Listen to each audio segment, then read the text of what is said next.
Hello everyone, I'm Hardik Parekh from Falcon Coins Gallery. We have a great personality visiting our office today, Dr. Muniratnam Reddy. He is Directorate of Archaeological Survey of India Epigraphy Department for the entire country. He has a very vibrant personality and he travels throughout the country verifying and deciphering old scripts. Sir, we welcome you to Falcon Thank Coins you. Gallery. Thank you. I'd like to ask you a few questions regarding the recent discovery of Tamrapatra. Can you just tell a brief introduction of the Tamrapatra that was found? So actually, before starting my introduction about the copper plates, so actually we are very grateful to Falcon Coin Gallery and particularly for Hardik and Rensar also, because they are informed very important copper plate information to Archaeological Survey of India, that is the Devaraya copper plate. So I usually Archaeological Survey of India will do a village to village survey, complete nook and corner of the country, and copy stone inscriptions, copper plates, seals, coins and all other inscribed material. And after copying the estampage, whatever we collected, it will return to the Mysore office and we will decipher the inscriptions. We have all language personalities: Sanskrit, Tamil, Kannada, Malayalam, Telugu and all other local dialects also. After that, we will include in our annual report on Indian epigraphy. It will brought every year. It is a regular. So far we brought it from 1886 to 2024-25, 165 annual reports. Wow, that's tremendous. Regarding this copper plate, why copper plates are important means, actually if you see in our annual report, A is a copper plate of inscriptions, B is a stone inscriptions and other related material, C is a Arabic and Persian. We have one more directorate office at Nagpur, that is the Arabic and Persian inscriptions, and D is the photographs. Okay, that's very nice. Sir, how frequently do you find copper plates around India, sir? So now see, for example, if you take a last year, that is the financial year 2024-25, we copied nearly 45 copper plates. So nowadays actually the copper plates are found during the cultivation time, during the renovation of the ancient temples, or during the renovation of old muds. For example, last year we copied 17 copper plates in a Sri Salem. Everybody knows that Sri Salem in Andhra Pradesh, Kurnool district. We copied 17 set of copper plates, 17 sets of copper plate while doing Ganta Mandapam renovation time. It found the copper plate, usually it will be in a most of the priest houses only, or some museums, but whereas nowadays we are getting, due to the awareness created by Archaeological Survey of India and the villages, whenever they are doing these gold coins and copper plates, all are while digging, while doing renovation time only, we are getting these copper plates. Okay. So since we talked about copper plates in general, so are Vijayanagara copper plates also found very frequently? Yeah, the Vijayanagara copper plate, in recent times we copied two copper plates, one near Shimoga district and another one is in Tumkuru. Okay. The Tumkuru, both are Krishnadevaraya copper plates. Okay. He was the most famous king of the Vijayanagara Empire. Definitely, even years back we found one inscription near Vannenahalli in Tumkuru district regarding the death of Krishnadevaraya. Exactly on 1529, October 17th was the passed by the great king of Vijayanagara, that is Sri Krishnadevaraya. Wow, that was a tremendous discovery. I read the news, sir, in the newspaper. Exactly, same thing like that. Whatever copper plate with Hardik and the team, that is the Devaraya first. It is showing the coronation of Devaraya first. Exactly, we don't have exact reference about the when the Devaraya first was coronated, but this is the copper plate is giving very clearly. 1406 November 5th, Friday, he was coronated the throne of Vijayanagara dynasty, and at the same moment he issued the land grant to the 61 Brahmanas who all are well versed in Vedas and Vedangas. Wow. That's a great job, sir, what you have done. Yeah, thank you. In deciphering the copper plate. And I would like to add on one more thing, that work Muniratnam sir and the entire team has done. I have never seen decipherment of a copper plate so quickly. They are so organized in their work and they have their team set for every different script, every different language they have. So the head of Sanskrit department had also come to our office to take the imprint. The other two copper plates that we have found is in Kannada and other one is in Brahmi. So we can see the head of their departments also here today, who are taking an imprint of it. So we can move on with the questions. So can you tell me land grant that was given? Which area is it, and more about that? Usually the whatever the copper plate issuing by the king, in particularly to the Brahmanas, it is a local area only. For example, we have a Devaraya copper plate. This Mulbagal Rajya, that is the present day Mulbagal, and even the village name also, even till today also it is existed just from Mulbagal. It is 15 kilometers away from Mulbagal. The village, granted village by Devaraya, it is still existed. Okay, okay. Sir, you also mentioned one more thing, that generally the punch on the seal is of Varaha avatar, but on this particular copper plate it's Vaman avatar. Why do you think that king would issue a seal with See, Vamana? usually the Vijayanagara, whoever maybe they started from the starting of Sangama dynasty, they will use all their Vijayanagara copper plate. Their royal insignia is a Varaha. But this is the totally different. That is why when Hardik was shared the photograph of this copper plate, I am very interested, and immediately I want to come and copy this copper plate. Means it is showing the Vaman avatar. The reason is that because of he made a 61 shares to the 61 Brahmanas. Particularly, that is the indication what the king want to show, that this is all Brahmanas, the Vaishnavites. It is that is the reason why he emblem was Vamana. Because the Brahmins were Vaishnavites. Oh, okay, okay. So that is why even a Agrahara also, Pratap Devaraya Agrahara. Okay. Sir, one of the important thing that I noticed in the plate, probably we didn't even tell that in the press release, was the mother's name of Devaraya. Yeah. I don't think there is any reference of the mother's name of Devaraya. No. The mother Devaraya, we have a stone inscriptions also, even a copper plates also. Usually the genealogy, wherever they are giving the genealogy of Vijayanagara, they will tell both father name and mother name also. And here also it is repeated that Devaraya mother name also is there. Okay. Arihara's wife, and then son of Arihara is a Devaraya first. Okay. Sir, lot of things about Vijayanagara empire is not known, especially of the Sangama dynasty, because that was the beginning of the empire. Can you just brief us a little bit about the early phase of the dynasty? No, see, that is what the Vijayanagara dynasty, when they Arihara and Bukka was established, the Vijayanagara dynasty, they have a lot of political other interferences. So to establish, then only they started issuing the grants to the various temples and various Brahmins. And particularly when you see in a Sangama dynasty, there is a fight between even whoever maybe our Devaraya is also. In this copper plate also very important, our Devaraya copper plate, he is particularly mentioning his Senapati. Because of Senapati request only he may issued this grant, that Senapati helped to establish his throne to Devaraya, because of the brothers are fighting with Devaraya. Yes. This is another important copper plate for us, Devaraya copper plate. Yes, it is a very important aspect which Sir told, because before Devaraya there were two other kings who were the son of Harihara, and they would probably rule for a year and 2 years, but they were not very successful. And then Devaraya took it over. Yes. So that's a very important aspect that you've covered, sir.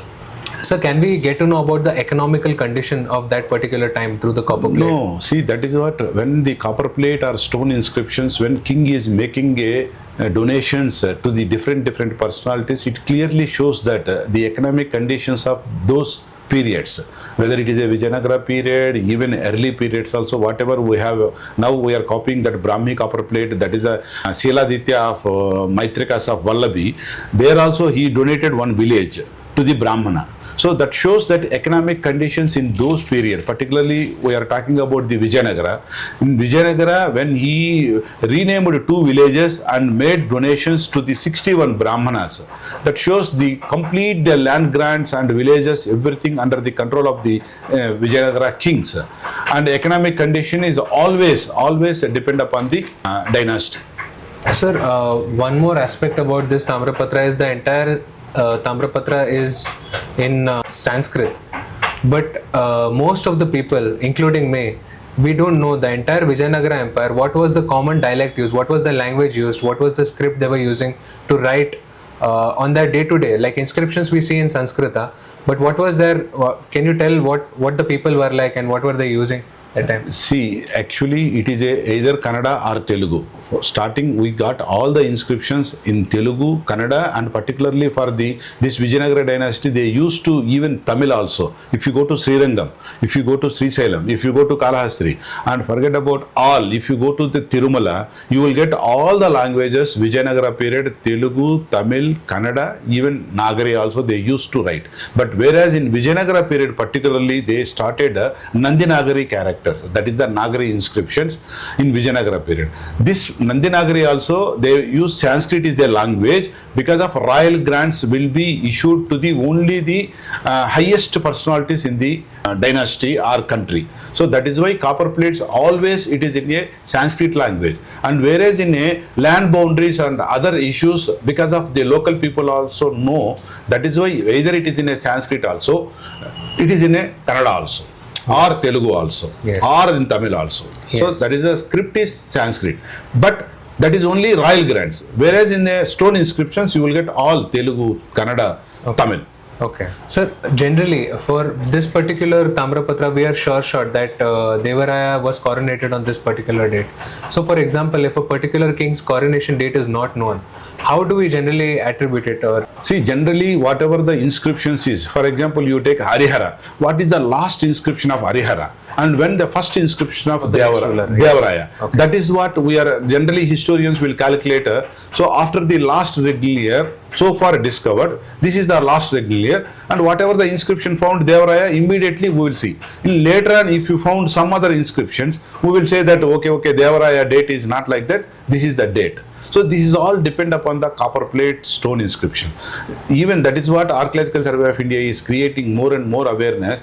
If you come to know that these are the copper plates and these are the stone inscriptions, these are the coins also, it will going to help. In recently, Dr. Raja Reddy from Hyderabad, he shared 2 gold coins. That is a very, very important gold coins. So far the Akka Devi, who is the daughter of Vijayaditya daughter, and her gold coins found in Telangana.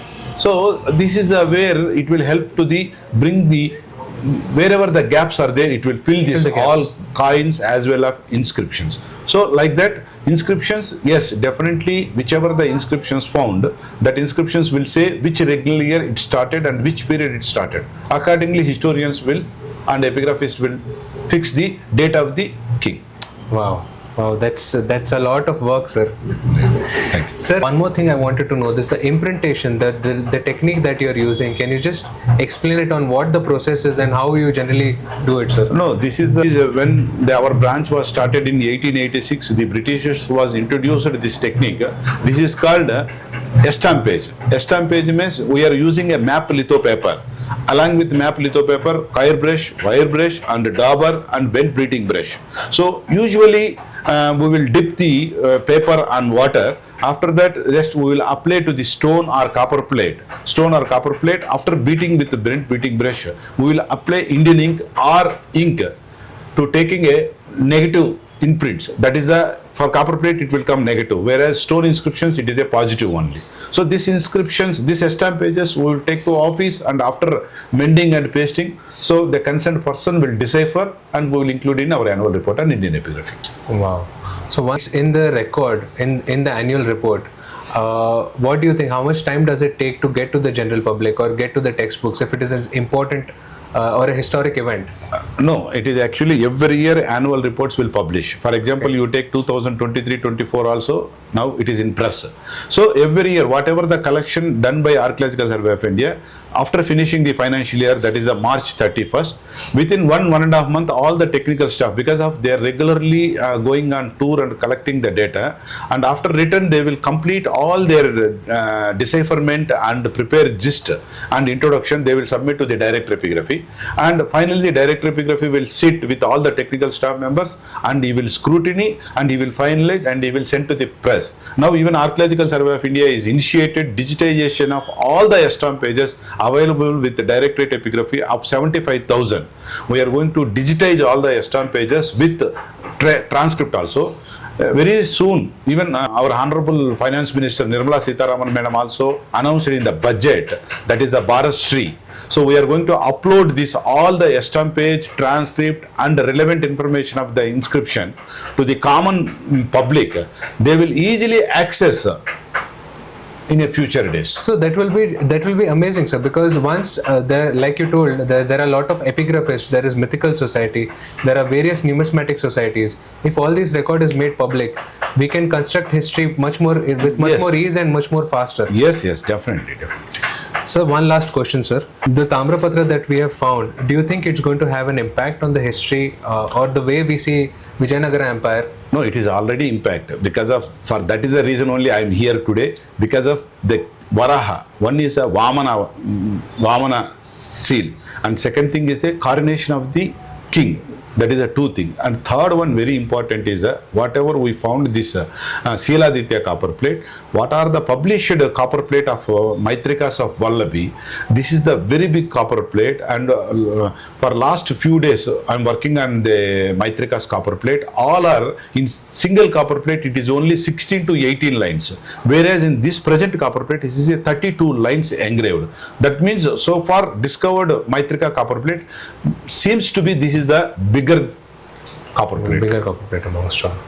Sir, can you tell me more about the copper plate of Gangas that is found? No, this Ganga copper plate, even last year also when Shravan Belugola, the temple authorities were doing renovation work, they found nearly 18 set of copper plates. Okay. All 18 set of copper plate handed over to state government of Karnataka, and in turn they handed over to Archaeological Survey of India, because our Archaeological Survey of India have a science branch also.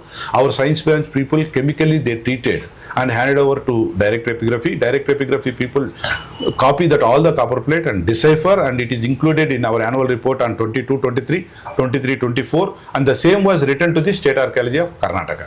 Okay. So this Ganga copper plate usually it found in near the Karnataka region, that is Bangalore and Hassan districts, Right. because of they ruled most of the area, Talakadu and other regions. Yes. Usually we are getting nowadays Ganga copper plate. Okay. Sir, if you have to give the message to the youth of the country, what would that be, sir? No, whatever the history, if you want to know our past history, it is all depend upon the inscriptions, copper plates, seals, and very importantly coins. So I appeal all the youngsters, they have to know what is our ancient history written documents. They have to visit regularly for the museums, wherever it is archaeology or state archaeology, and wherever the coins, wherever the coins is preserved, the coins will play very important role, very important role to fill the gaps of the dynasties.